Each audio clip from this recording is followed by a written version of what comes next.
Do you remember when dessert meant your mother opened the cabinet, found half a bag of flour and a tin of molasses, and 20 minutes later pulled something out of the oven that tasted better than anything in a bakery window? Nobody ran to the store. Nobody looked up a recipe. She used what she had, and what she had was almost nothing. Number 22 on this list has no apples in it at all, and everyone who tasted it swore it was apple pie. And number 17 was a wedding cake in the mountains, but the bride never baked a single layer herself. These were not fancy desserts. They were the sweet things families made when sugar was rationed, when butter was a luxury, and when wasting food was something nobody in the house would tolerate. Here are 25 cheap, old-fashioned desserts American seniors made when money was tight. Number 25.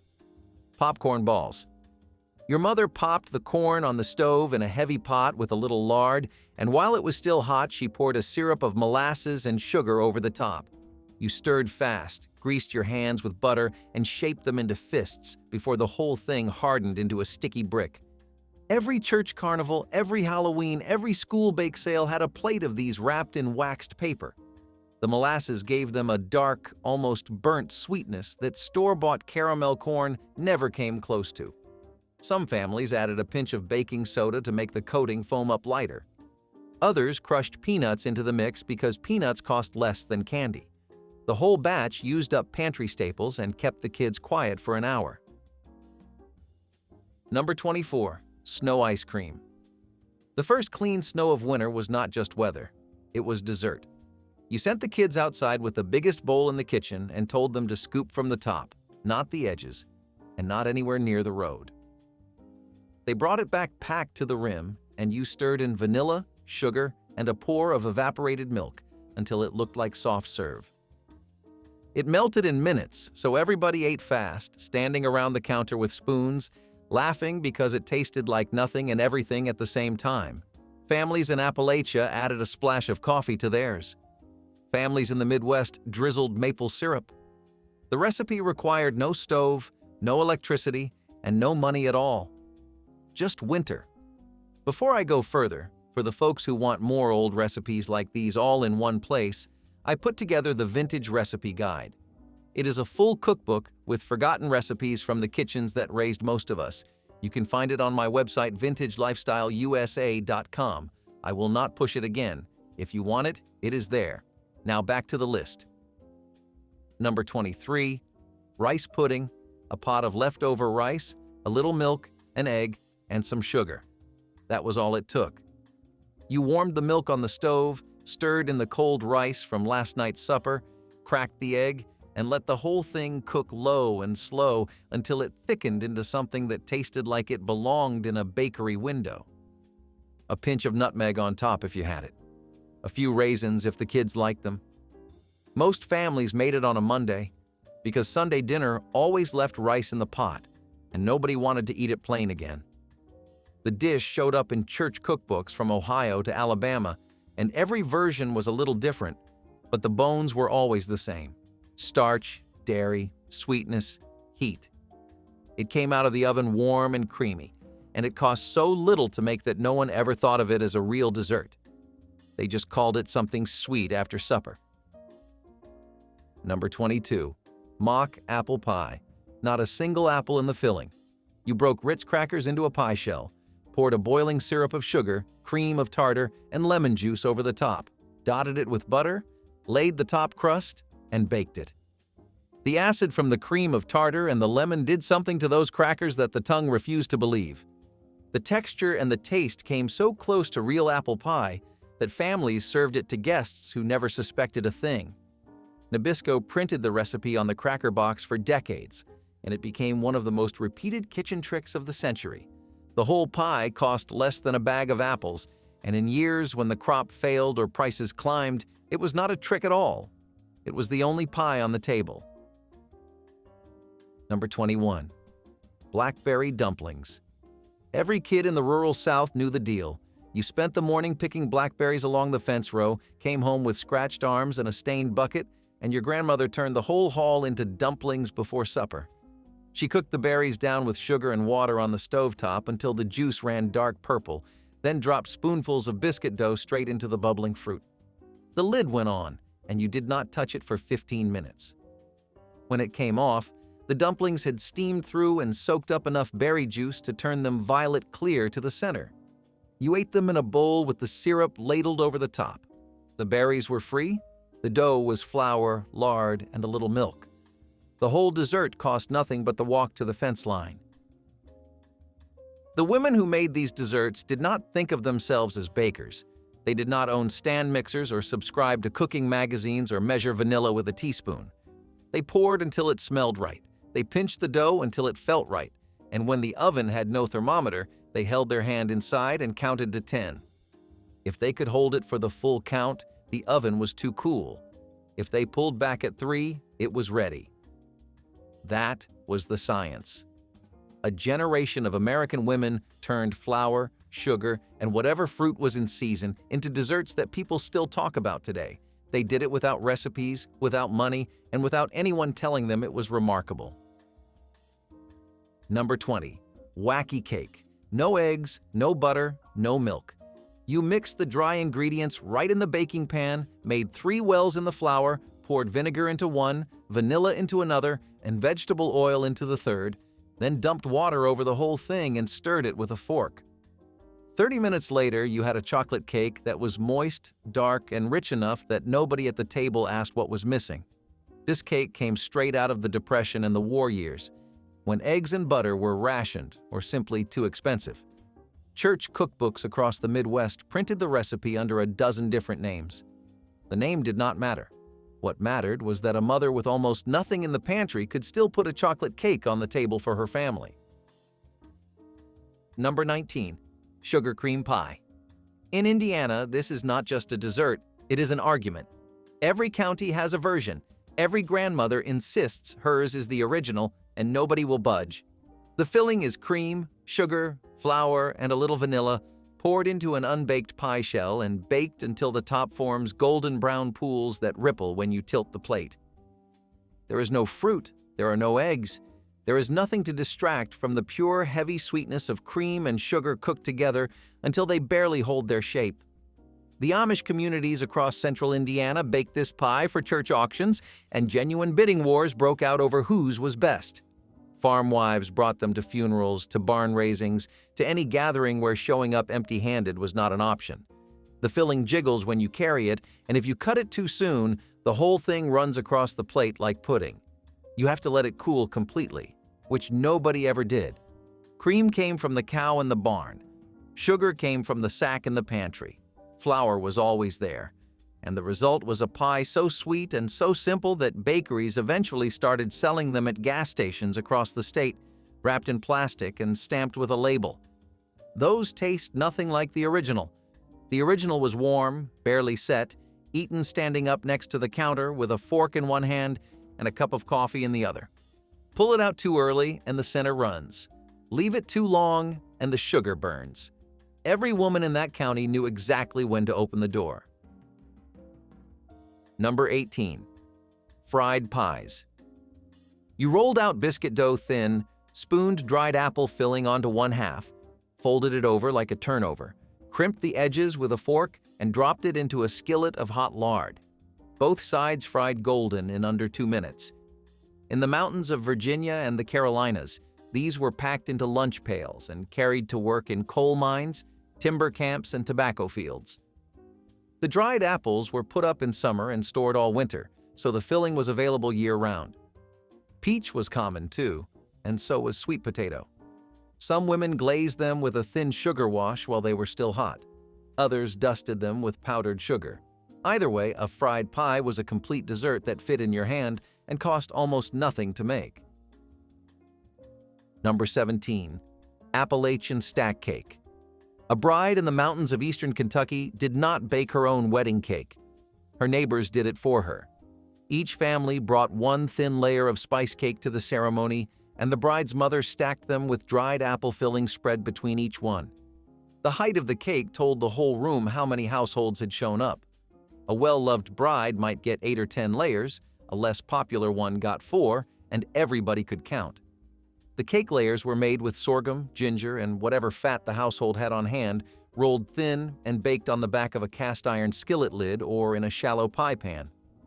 The dried apples came from the fall harvest, soaked overnight in water, and then cooked down with cinnamon until they turned into a thick, dark paste that spread like jam. The whole thing sat for 2 or 3 days before anyone cut into it, because the apple filling needed time to soften those dry layers and pull the cake together into something that held its shape on a plate. Families who could not get sugar used sorghum syrup for both the cake and the filling, which gave the whole stack a deep, almost smoky sweetness that regular sugar could never match. Nobody bought a wedding cake from a store. The neighbors built it with their own flour in their own time, and the number of layers said more about the bride than any speech at the reception ever could. Number 16. Molasses cookies, thick, dark, soft in the middle, and cracked across the top like dry ground after a long summer. Molasses ran cheaper than white sugar for most of American history, and it turned a plain cookie into something with real weight. You worked whatever fat you had into the molasses, folded in flour, ginger, cinnamon, and a pinch of cloves, rolled the dough into balls, and baked them until the kitchen smelled like Christmas morning in the middle of October. These cookies lasted for weeks in a tin on the counter. School children carried them wrapped in wax paper. Field hands ate them standing in the shade at noon. A woman could bake 3 dozen before the morning was over and know they would still be good the following Friday.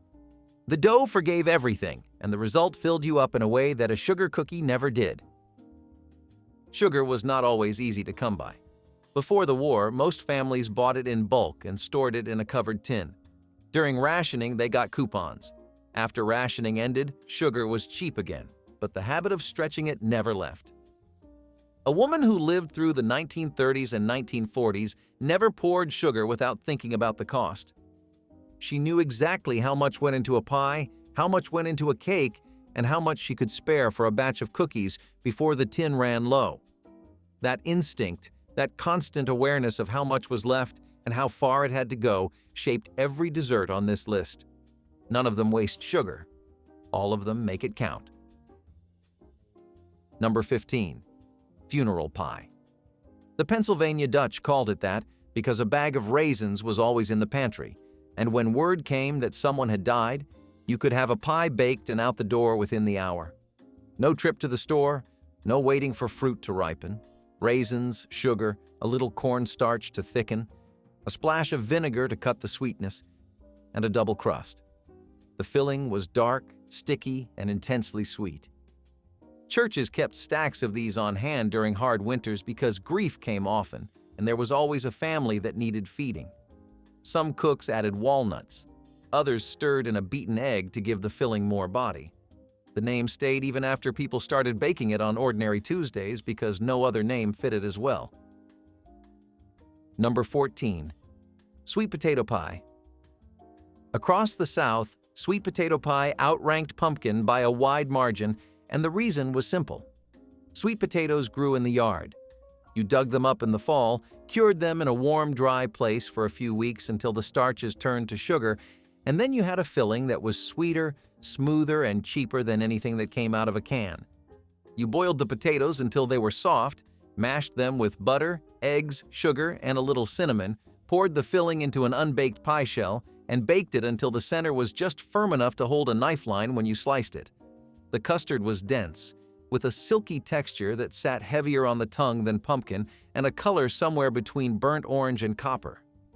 Families who grew their own sweet potatoes could make a dozen pies from a single bushel, and a bushel lasted through the winter if you stored them right.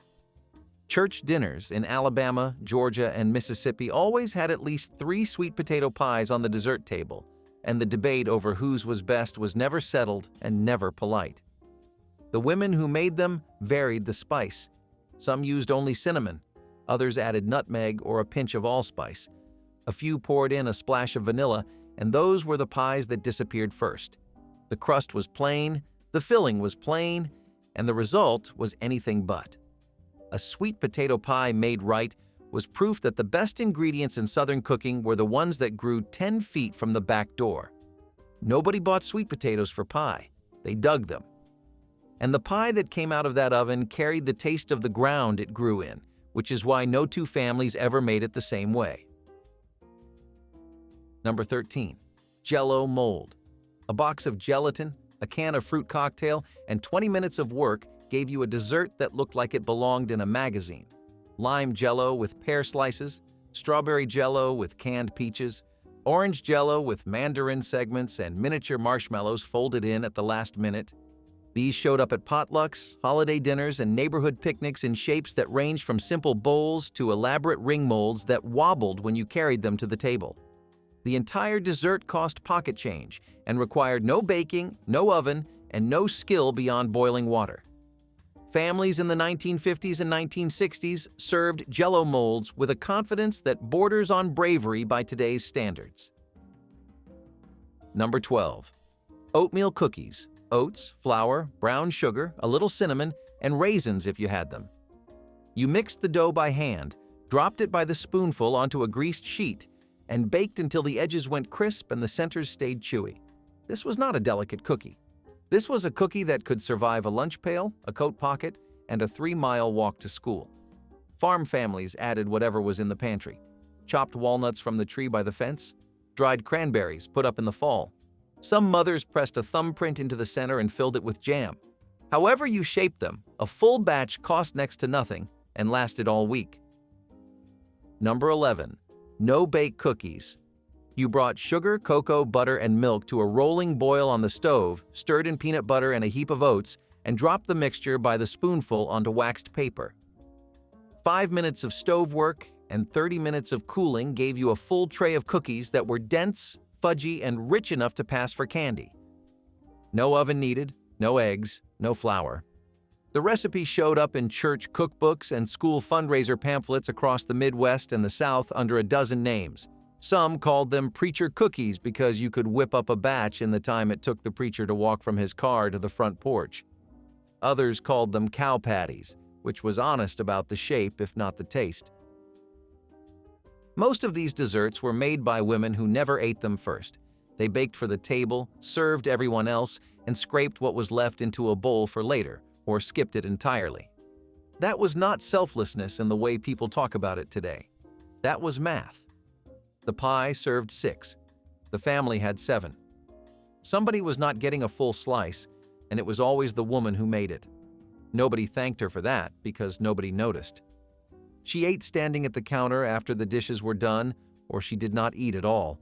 The sweetness she put into those desserts was not for her. It was for the people sitting at her table who never once asked where it came from. Number 10. Dump cake. 1 can of fruit, 1 box of dry cake mix, 1 stick of butter sliced thin and laid across the top. No mixing, no bowls, no eggs, no measuring. You dumped the fruit into the pan, poured the dry mix over it, covered the surface with butter slices, and put it in the oven.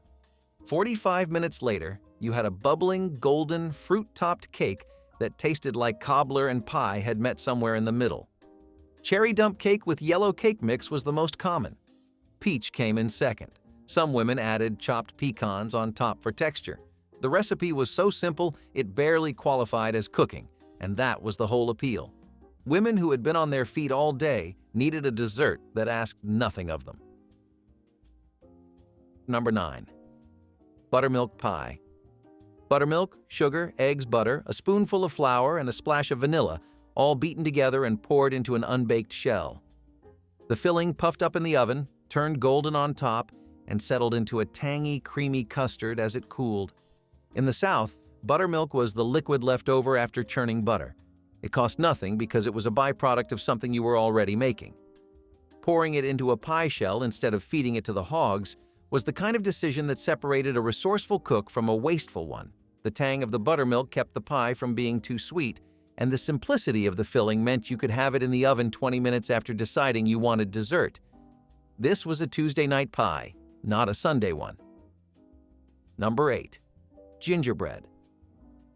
Long before it was a holiday decoration, gingerbread was a poor family's cake. You mixed molasses with flour, ginger, cinnamon, a little baking soda, and whatever fat was in the house, poured the batter into a greased pan and baked it until the kitchen smelled dark and sweet and the center sprang back when you touched it. The crumb was dense and sticky, closer to bread than cake, and the molasses gave it a color so deep it looked almost like pumpernickel. Families in New England baked it in loaf pans. Families in the South baked it in cast iron skillets. Families in Appalachia baked it in sheet pans and cut squares that children carried to school wrapped in cloth. You ate it plain, warm from the oven, or you ate it with a spoonful of applesauce or a pour of warm lemon sauce that cut through the heaviness of the spice. The ingredients barely changed across 2 centuries because there was nothing to improve.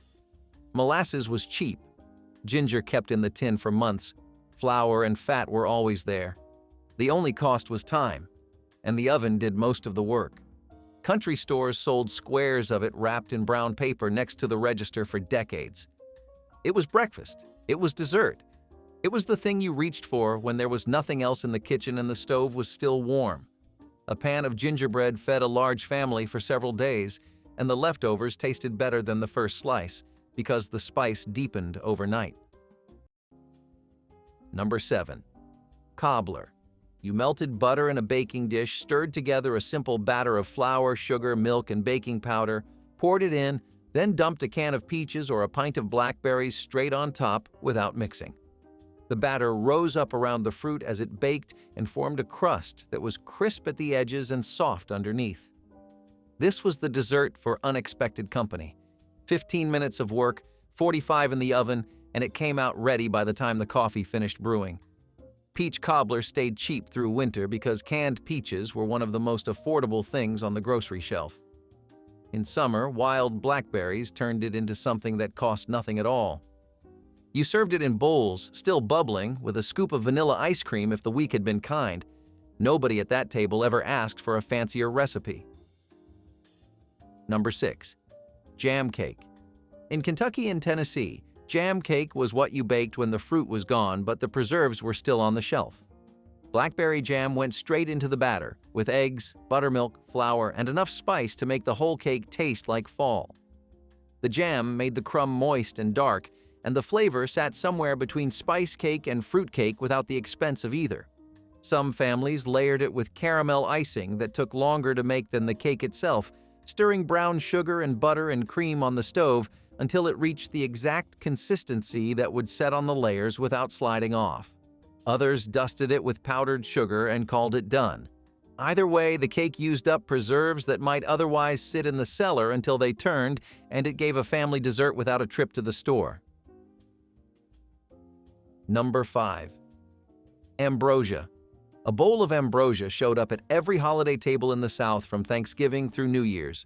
Canned mandarin oranges, crushed pineapple, shredded coconut, miniature marshmallows, and a fold of sour cream or whipped topping, all stirred together and chilled until the flavors blurred into something sweet, cold, and vaguely tropical. Nobody agreed on the recipe. Some families added maraschino cherries, others folded in sliced bananas or pecans. The version your grandmother made was the only correct one, and every other version was wrong. The whole thing cost the price of 2 cans of fruit and a bag of marshmallows, and it fed a table of 10 without anyone asking for seconds because the bowl was already empty. It was the easiest dessert in the house and the first one gone. Nobody called these desserts cheap. The word people used was sensible. Sensible meant you used what you had, you did not waste what you bought, and you did not pretend your kitchen was something it was not.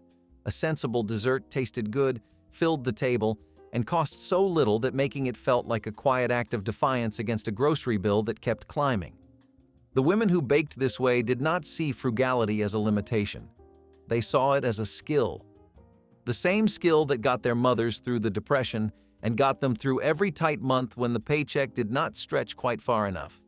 Sensible was not a word they said with embarrassment. It was a word they said with pride.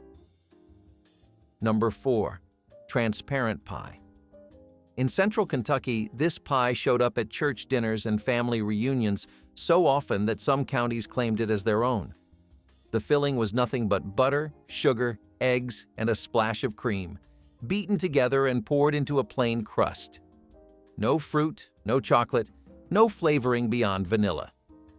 It baked until the top turned golden and the center set into a custard so smooth you could see your spoon through it, which is how it got its name. The ingredients sat in every kitchen in the county. The cost was close to nothing, and the taste was rich enough that a thin slice did the job. Families served it after the heavy meal when nobody had room for anything complicated, but everybody still wanted something sweet on the plate. It never traveled far from where it started, which is why most of the country forgot it existed. Number 3. Poor man's fruitcake. A real fruitcake called for candied citrus peel, imported dates, blanched almonds, and brandy. A poor man's fruitcake called for raisins, whatever spices you had, maybe some applesauce for moisture and determination. You mixed everything into a heavy batter, poured it into a loaf pan, and baked it low and slow until a toothpick came out clean. The texture was dense and dark, more like a spice bread than a traditional cake, and the flavor improved over days as the spices settled into each other. Farm families baked these in November and wrapped them in cloth soaked in apple cider vinegar to keep them moist through December. The loaves stored well and tasted better on day 10 than day 1. Number 2. Divinity candy. 2 cups of sugar, a half cup of corn syrup, 2 egg whites, and a little vanilla. That was the entire list. Your mother boiled the sugar and syrup to the hardball stage, then poured it in a slow stream into the beaten egg whites while someone else held the bowl steady. You stirred until the mixture lost its shine and turned thick and creamy, then dropped spoonfuls onto waxed paper and let them set. The result looked like small white clouds and melted the second it touched your tongue. Southern kitchens made divinity for Christmas, for funerals, for no reason at all. Pecans went on top when the family could spare them. On a humid day, the candy refused to set and you had to start over, so you learned to watch the weather before you started a batch. The whole recipe cost less than a bag of store-bought candy and tasted like nothing you could buy in any shop. Number 1. Water pie. Flour, sugar, butter, vanilla, and water. That is the whole list. No eggs, no milk, no cream, no fruit. You mixed the sugar and flour in an unbaked pie shell, dotted it with small pieces of butter, poured water over the top, and baked it until the filling set into a translucent, barely sweet custard that trembled when you carried it to the table. This was the dessert families made when there was genuinely nothing left. When the pantry was down to the last of everything and the next check was still days away. It tasted simple, because it was simple. But a woman who baked a water pie was telling her family something important without saying a word. She was saying there will be something sweet on this table tonight. She used water and flour and made it feel like enough because for the people sitting at that table, it was. Number 16. Persimmon pudding. Wild persimmons are not friendly fruit. Bite into one before the first hard frost and your mouth will turn inside out. But wait for the frost. Gather the soft orange fruit off the ground under the tree. Push the pulp through a colander to get the seeds out. And suddenly you have a sweet, dark, honey-flavored mash that tastes like the woods in October. The grandmother in Wise County, Virginia, stirred the pulp into a batter of flour, sorghum, buttermilk, an egg, and a spoon of soda. She baked the pudding in a sheet pan over a slow fire for 90 minutes. It came out dense, dark brown, slightly spongy. Cut into squares, eaten warm with a pat of butter melting into the top. A pudding made of a fruit that grew for free on a fence line. 30 cents worth of flour. Nothing else needed buying. Number 14. Chess pie. Nobody agrees on where the name came from. Some people say it is a corruption of cheese pie, from an Old English custard that was stored in a chest. Some say it is just pie, and when somebody asked what kind, the woman who baked it said it is just pie and the word got shortened. The recipe is so simple it sounds like a mistake. Sugar, butter, eggs, a splash of vinegar or buttermilk, a teaspoon of cornmeal, and a single pie crust. You mixed everything together, poured it into the shell, and baked it until the top cracked and turned golden brown. The filling set up into something between a custard and a candy. Dense, impossibly sweet, almost translucent at the edges where the butter pooled against the crust. Chess pie showed up at every 4th of July gathering south of the Mason-Dixon line because it required nothing that would spoil in the heat. No cream, no fresh fruit, no custard that needed refrigeration. A woman could bake it at 6 in the morning and it would still be perfect 12 hours later sitting on a picnic table in full sun. That durability was its genius. It traveled in the back of a truck. It survived paper plates and plastic forks and children who dropped their slice in the grass and picked it up and ate it anyway. Chess pie was proof that a dessert did not need decoration to earn its place. No lattice, no meringue, no powdered sugar on top, just a plain brown disc in a plain white crust that tasted like somebody had figured out how to bake butter into a solid. Bakeries stopped carrying it when lemon meringue and French silk took over the display case. But the women who grew up making chess pie never switched. They baked it until they could not stand at the counter anymore. There is a reason these desserts vanished, and it was not because people stopped wanting them. The freezer aisle killed them. Sara Lee, Mrs. Smith's, Pepperidge Farm. By the 1970s, you could buy a frozen pie that looked close enough and tasted close enough, and nobody had to stand over a stove for 3 hours in July heat. The trade was invisible at first. One year, the cobbler was homemade. The next year, it came from a box, and nobody said anything because the woman who brought it was 73 and tired. Within a decade, the dessert table went from 15 homemade dishes to 4, and the rest were store-bought in their original packaging with the price sticker still on the lid.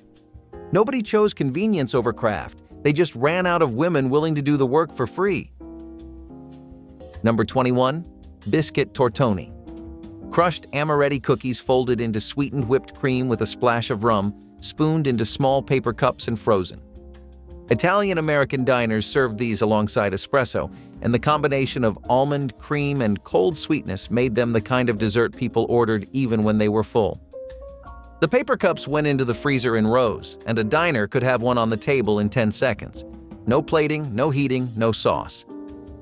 The rise of commercial ice cream in every flavor pushed biscuit tortoni off the menu by the late 1970s. Something that required handwork could not compete with something that came in a 5-gallon tub. Every diner used to have a person who made the desserts. Not a pastry chef with a certificate on the wall, just a cook who came in early and turned on the ovens before anyone else clocked in. She mixed the puddings, rolled the crusts, and set everything in the case before breakfast was over. The dessert case was her signature, and regulars knew her by what she baked, not by her name.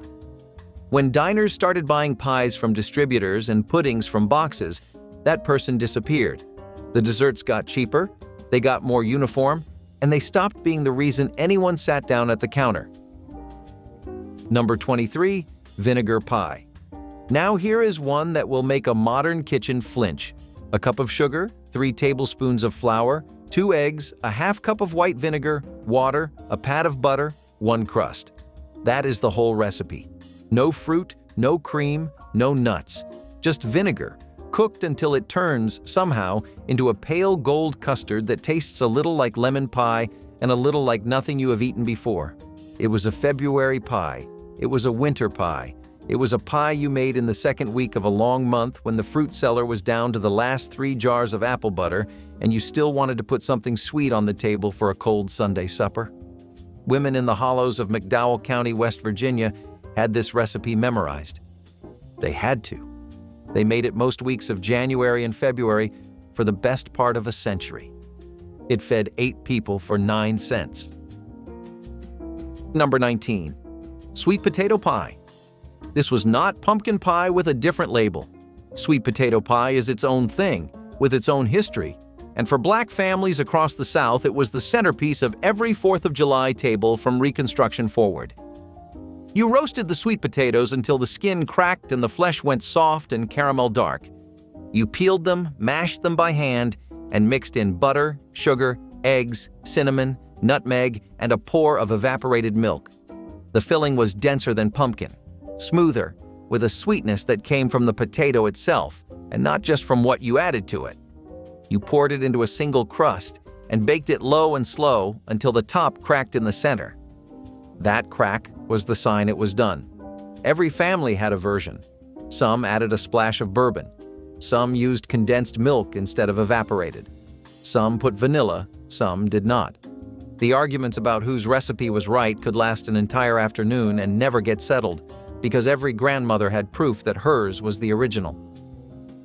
Sweet potato pie was brought to the 4th of July table the way a flag was brought to the porch. It was a declaration.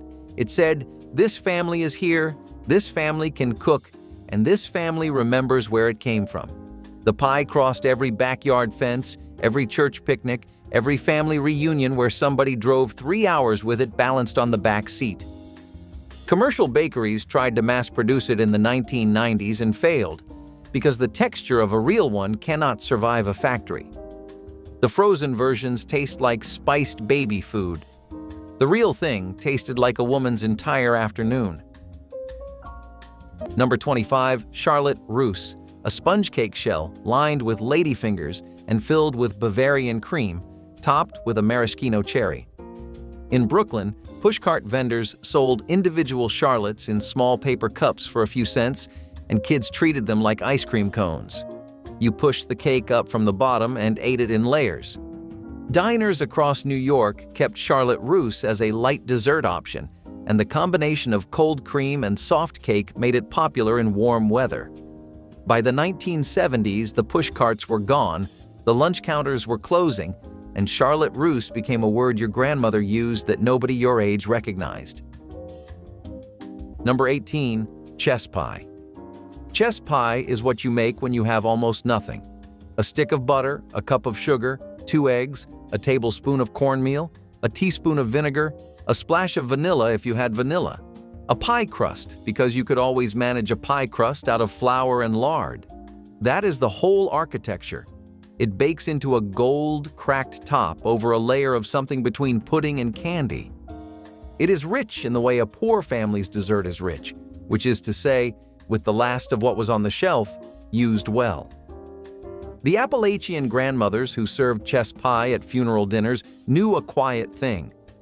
A simple pie made from pantry scrapings says to a grieving family what a fancy cake cannot.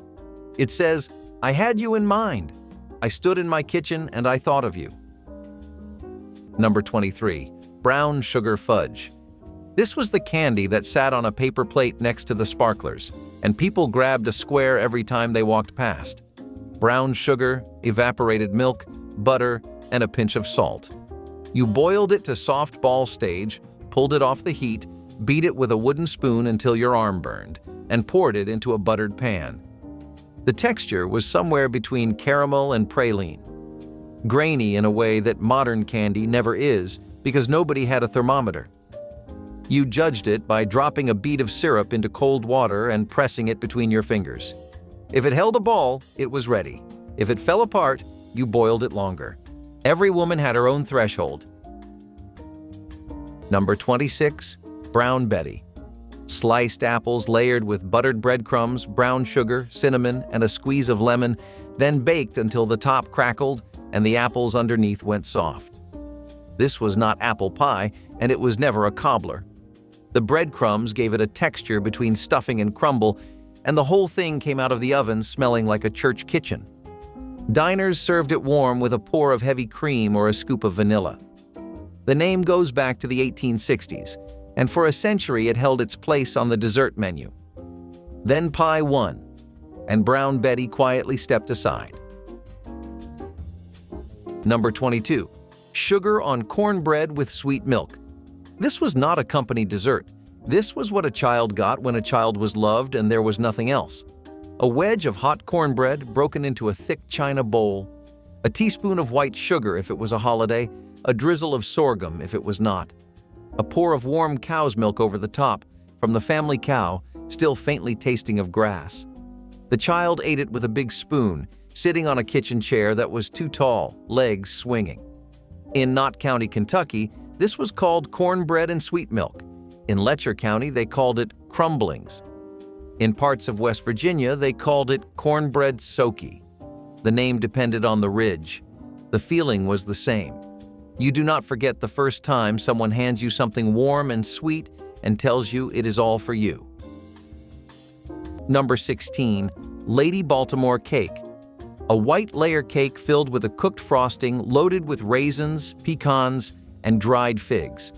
The cake itself was delicate, made with egg whites only, no yolks. The filling was where everything happened. You boiled sugar into a syrup, beat it into the egg whites, and then folded in the fruit and nuts. The origin traces back to a tea room in Charleston, South Carolina, sometime around 1906. A novelist named Owen Wister ate a slice, put it in a book, and the name stuck. By the 1950s, Lady Baltimore cake was a 4th of July staple from the Carolinas to Georgia. It took an entire morning to make, and the layers were thin and easy to crack. But when it held together, it was the most elegant thing on the dessert table, and everyone knew exactly who made it. Number 19. Chiffon pie. This was the dessert that made people put down their forks and wonder how something so light could hold together on a plate. Chiffon pie started with a flavored custard base, lemon or chocolate or pumpkin or strawberry, and then the cook folded in stiffly beaten egg whites until the filling became a mousse that barely weighed anything. It went into a pre-baked pie shell, and the contrast between the crisp crust and that trembling filling was what made it special. In the 1950s and 1960s, chiffon pie was one of the most popular diner desserts in the country. Luncheonettes in the Midwest listed 3 flavors at a time. Diners on the East Coast rotated them with the seasons: lemon in summer, pumpkin in fall, chocolate year-round. Roadside stops in the South served a peach version during July and August.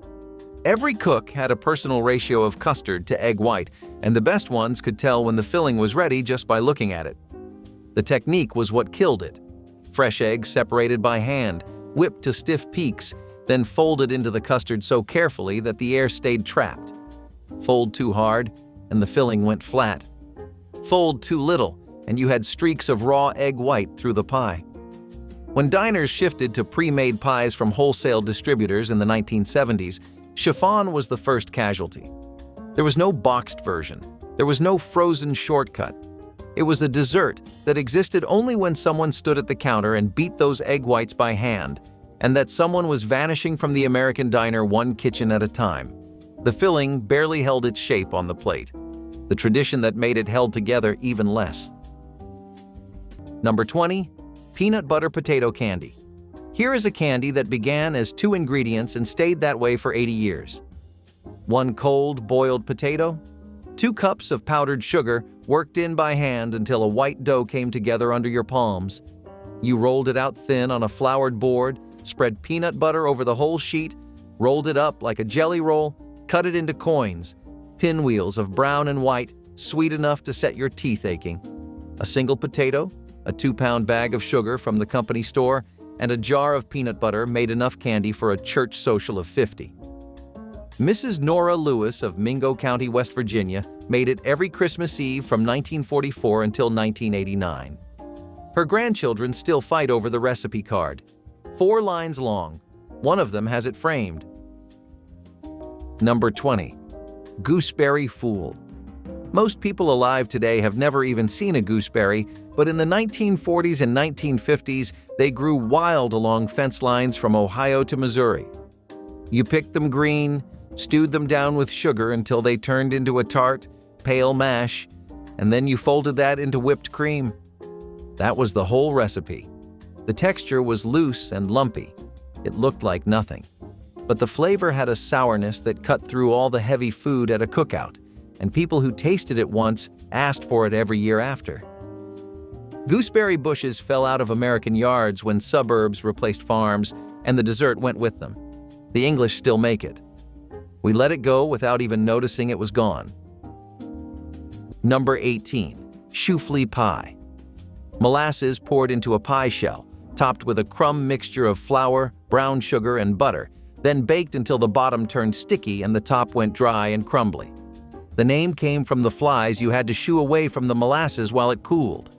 Pennsylvania Dutch families made this for generations, and every diner between Lancaster and Reading had a version in the case. The wet bottom style kept the molasses layer gooey beneath the crumbs. The dry bottom baked the whole thing through until you could pick it up with your hands. It was sweet enough to make your teeth ache. Outside of Pennsylvania, most people today have never heard of it. Number 15. Coffee soup over crumbled biscuit. Here is the part of the list where some of you are about to think I am making it up. I am not. Coffee soup was a real dessert, eaten in real kitchens across the southern mountains for 3 generations, and for many older Appalachian people, it is still the taste that means home. A cold leftover biscuit, a bowl, A pour of hot coffee, thinned with warm milk from the cow, sweetened with a heaped teaspoon of sugar or a thick drizzle of sorghum. A grown man ate it at the end of the evening meal. A child was given a small cup of it before bed on a cold winter night. Here is what I want you to see, and this is the thing most modern people miss. Coffee soup was not a joke, and it was not a hardship trick. It was a comfort. A bitter grown-up drink, softened with milk and sugar, poured over the last piece of something their mother had baked that morning. An old man in Letcher County, interviewed for a Foxfire oral history in 1977, said he ate coffee soup 4 times a week for 60 years. He never once thought of it as poor. He thought of it as his. These small, strange desserts were the taste of a specific life. They were not reminders that a family had little. They were reminders that a family had each other at a table, at the end of a hard day, with a warm cup and a piece of bread. That is the whole sermon of hillbilly sweet-making, and you will find it under every item on this list if you look close enough. Number 21.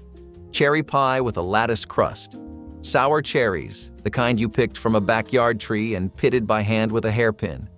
You mixed them with sugar and a tablespoon of flour to thicken the juice, mounded them into a lard crust, and then you wove the lattice strips one by one across the top. It took 15 minutes just to do the weave. The pie baked until the filling showed through the gaps like stained glass, dark red and bubbling. The juice always ran over and burned on the bottom of the oven, and nobody cared. That burned sugar smell was part of the holiday. Cherry pickers sold buckets on the roadside in June so you could put up enough for the 4th. If your family did not have a tree, you knew someone who did.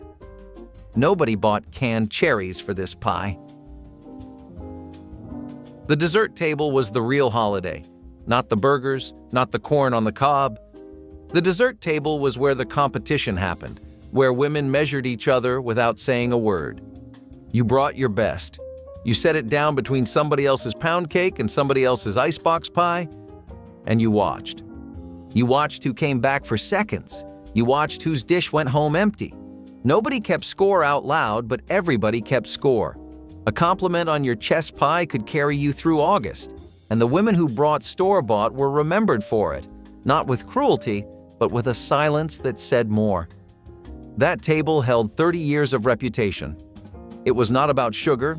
It was about showing up with something that proved you still cared enough to stand over a hot stove in July. Number 29. Prune whip. Stewed prunes folded into beaten egg whites and baked until the top puffed up like a soufflé. The texture was somewhere between mousse and meringue, light enough that it trembled on the plate. Diners in the 1940s and 1950s listed it next to the Jell-O and the rice pudding, and it sold well because it was cheap, sweet, and people actually liked prunes back then. The word prune became a punchline sometime around 1970, and once that happened, no diner owner was putting it on a chalkboard. Some cooks added lemon juice to cut the sweetness. Others folded in chopped walnuts. The whole dessert vanished the moment prunes lost their reputation. Number 24. Sorghum molasses cookies. You have to understand something about sorghum to understand why these cookies existed. Sorghum is not molasses. Sorghum is the juice pressed out of a tall cane-like grass, boiled down in a flat pan over a wood fire until it turns the color of dark honey and tastes like a field at dusk. A gallon of it in 1962 cost $1.50 from the neighbor up the road who owned the mule and the press. A gallon of white sugar cost 4 times that at the store in town, and town was a 2-hour drive. So you used what you had. Mrs. Arlie Burgess in Clay County, West Virginia, made a tin full of sorghum cookies every Saturday for 51 years. Flour, lard, sorghum, soda, ginger, a pinch of salt. She rolled them thin as a dime and baked them on the stove. The children got 2 each after supper. But her grandchildren, grown now, still say they have never tasted anything sweeter. That is not an exaggeration. That is memory doing what memory does. Number 18. Spice cake with boiled icing. The cake itself was plain. Flour, butter, eggs, brown sugar, and enough cinnamon, allspice, and clove to make the kitchen smell like November in the middle of July. But the icing was the event. You boiled sugar and water to thread stage, then poured it in a thin stream into beaten egg whites while whisking without stopping. If you stopped, it seized. If you poured too fast, it went flat. Done right, it piled up in stiff white peaks that looked like meringue but held firm in the heat. Women made this cake because it traveled. You could carry it across a gravel parking lot in 90-degree weather, and the icing would not slide off. That mattered when your reputation was riding on a church potluck. Number 22, Marlboro Pie. Grated apples mixed with sugar, eggs, cream, nutmeg, and a splash of sherry poured into a pie crust and baked until the top barely set. This was not a chunky apple pie. The filling was smooth, almost like a custard with a faint apple flavor running through it. Marlboro pie dates back to colonial New England, and diners in Massachusetts and Connecticut served it well into the 1950s. The sherry gave it a warmth that regular apple pie never had. But as apple pie became the default American dessert, everything that tried to be a different kind of apple lost the competition. Marlboro pie needed fresh apples, real cream, and a cook who knew how much sherry to pour without turning the whole thing into a cocktail. That was 3 requirements too many for a diner in a hurry. Number 14, Hickory Nut Cake. The hickory tree is a stingy tree. The nuts are small, the shell is thick, the meat inside is the size of a baby's fingernail. To fill a single cup, you sit on a porch in November with a hammer and a flat rock, and you work for an hour. A grandmother in Watauga County, North Carolina, put her grandchildren to the job every fall. Each child got a penny a cup. It took a whole Saturday to earn a nickel. The cake was worth it. 2 layers, butter, sugar, milk, eggs, flour, and 2 cups of hickory meat stirred through the batter at the very end. A boiled white icing over the top. The flavor is delicate, slightly smoky, nothing like a pecan. There are fewer than a dozen places in America where you can still buy a slice of real hickory nut cake. Most of them are within 80 miles of the ridge where Ella May was born. Number 17, Red, White, and Blue Trifle. Pound cake torn into chunks, layered with fresh strawberries, blueberries, and a custard made from scratch. You built it in a clear glass bowl so everyone could see the stripes from the side. Red fruit, white custard, blue fruit, and repeat. The top got a crown of whipped cream and a scattering of berries arranged to look like a flag if you squinted hard enough. Nobody called it a trifle back then. They called it the berry bowl, or just the thing in the glass dish. The recipe went back to English cookbooks from the 1700s, but American women stripped out the sherry and replaced it with vanilla. It disappeared when people stopped keeping clear glass trifle bowls in the china cabinet. The bowl was half the recipe. Number 16, Custard Pie. Eggs, milk, sugar, vanilla, and nutmeg poured into a pie shell and baked at low heat until the filling set into a smooth, jiggly surface. This was the plainest pie in the case and one of the hardest to make well. The crust needed blind baking first, or the bottom went soggy. Rush the custard and it curdled. Underbake it and the center never held. A perfect custard pie trembled when you moved the plate, and the flavor was nothing more than sweet cream with a whisper of nutmeg. Diners stopped making it because perfection in a plain dessert does not sell the way chocolate does. Number 25, Dried Apple Stack Cake. A woman in Perry County, Kentucky, would start this cake in the middle of September, the same week her apples came off the trees. She peeled the fruit, quartered it, threaded it on cotton string, and hung the string from the rafters of her back porch for 3 weeks until the pieces rattled like old leather. That is how she kept the taste of September alive all the way to Christmas. The cake itself was 6 thin layers, sometimes 7, each one more biscuit than cake. Flour, sorghum molasses, buttermilk, lard, 1 egg. She baked them in a cast iron skillet, one at a time, because she only owned the 1 skillet. Between each layer, she spread a dark, spiced paste of those dried apples, cooked down with water and a little sugar if she had it. The cake had to sit for 3 days before anybody was allowed to cut it. You do not rush a stacked cake, you wait for it. The folklore says a bride was counted popular by how many layers her neighbors brought, each woman walking up the path with a single thin round wrapped in a dish towel.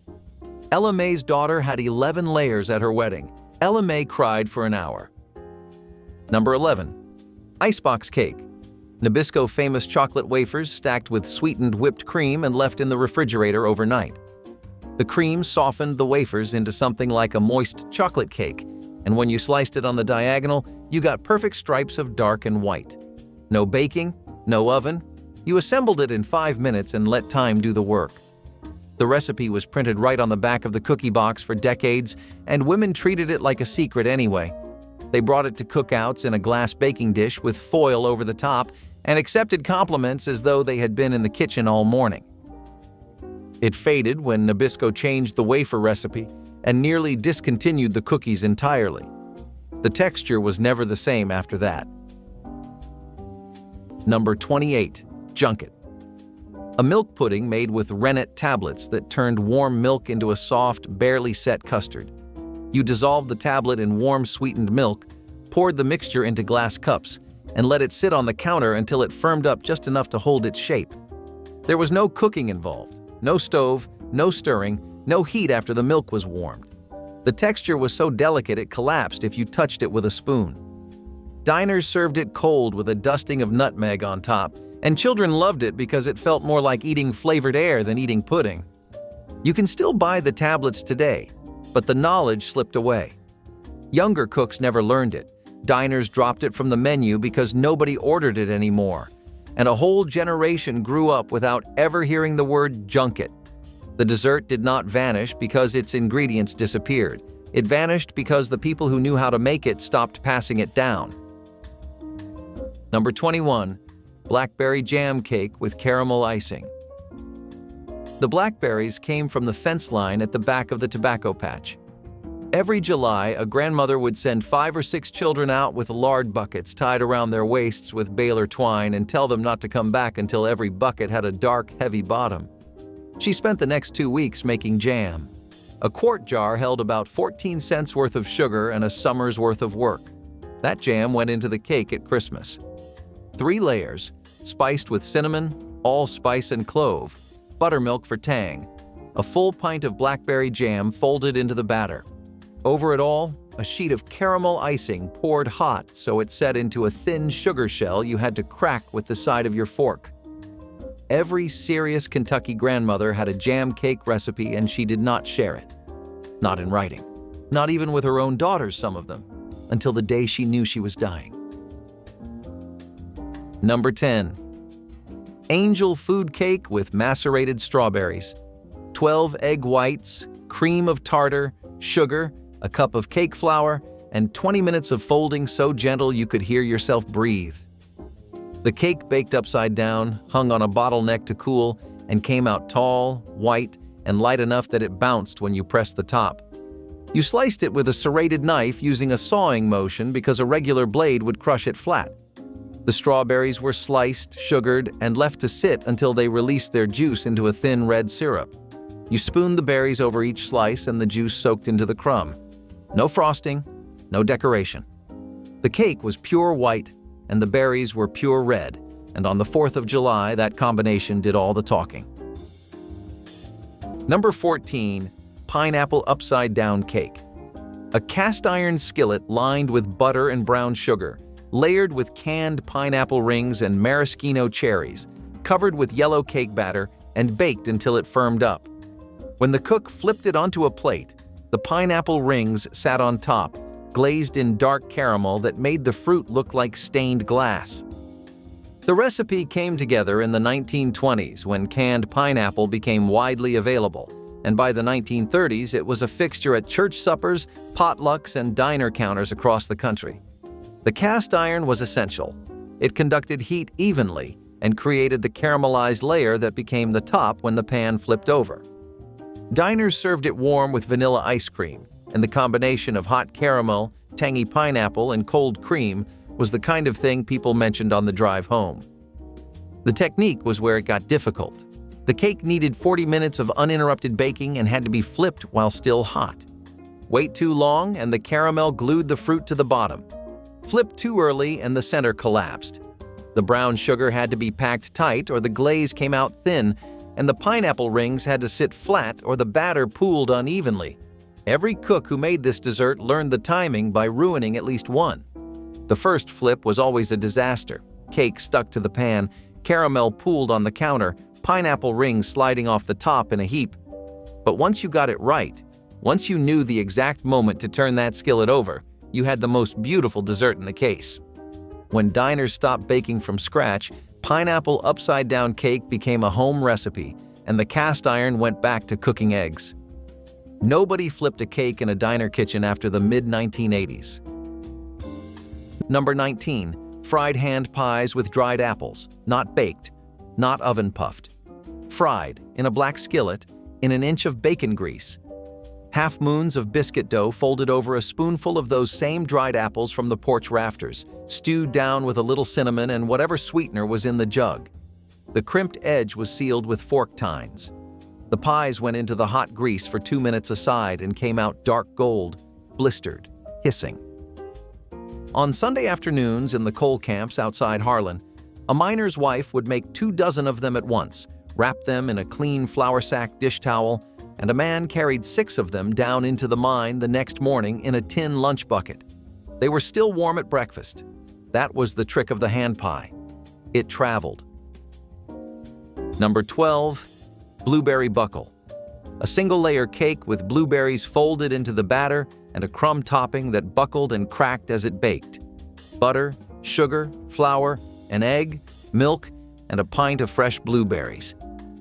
The crumb topping was just more butter, sugar, flour, and cinnamon rubbed together with your fingers until it looked like wet sand. You spread it over the batter and the whole thing went into the oven. When it came out, the topping had broken into jagged golden pieces pressed into the surface of the cake. It was not pretty. It looked like a mistake, but it tasted like a blueberry donut crossed with a coffee cake, and it was ready in under an hour with no special equipment. A 9x13 pan and a mixing bowl. That was it. Number 23. Floating Island.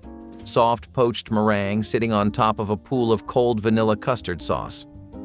The meringue was shaped with 2 spoons and dropped into simmering milk until it puffed and set, then placed on the custard like a cloud on a yellow lake. Diners charged next to nothing for a bowl, and it gave the case something that was not brown or covered in crumbs. When menus shrank in the 1970s, Floating Island was one of the first cuts because it could not survive sitting under glass. It had to be made fresh, and fresh was becoming a cost nobody wanted to carry.